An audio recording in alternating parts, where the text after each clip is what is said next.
Ever find yourself making excuses for a bad habit? All the time. We've all been there.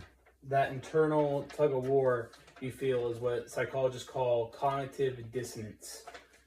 This theory explains the mental discomfort we feel when our actions don't match our beliefs. It's a tension that forces us to either change what we do or make an excuse to make ourselves feel better.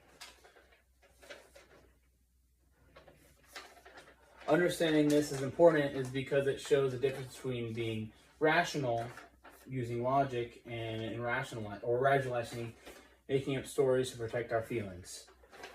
Today we'll explore where this theory came from, the ways we fix this mental tension, and how it affects our lives today. How did it start? The idea began with a psychologist named Leon Festinger in 1957. He ran a famous experiment where he asked people to do a really boring task, turning wood pegs for 1 hour. Afterward, he paid other people $20 to tell the next person the task was fun, and he paid others $1 to tell the same lie. Interestingly, the people who got paid only $1 actually started believing the task was fun. The $20 group could, why? The $20 group could say because they did it for the money, but the $1 group couldn't justify lying for such a small amount.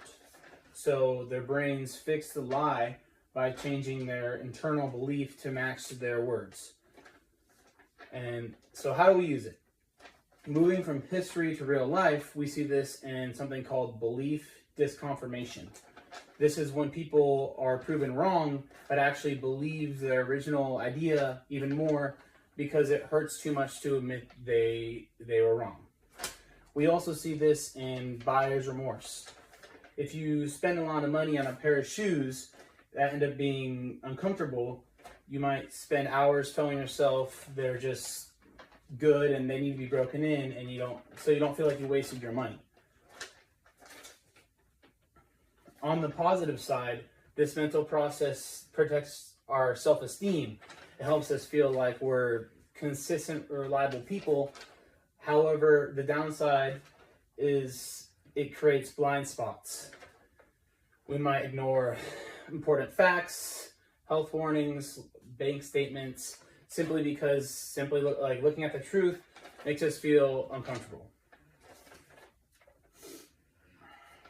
To wrap things up, we looked at the 1950s peg turning experiment, how we justify our choices, and how our brains try to keep us from feeling like hypocrites. Ultimately, our brains are hardwired for harmony between what we think and what we do. So the next time you find yourself making an excuse for a bad habit, remember, it's just your brain trying to win that tug of war. Thank you.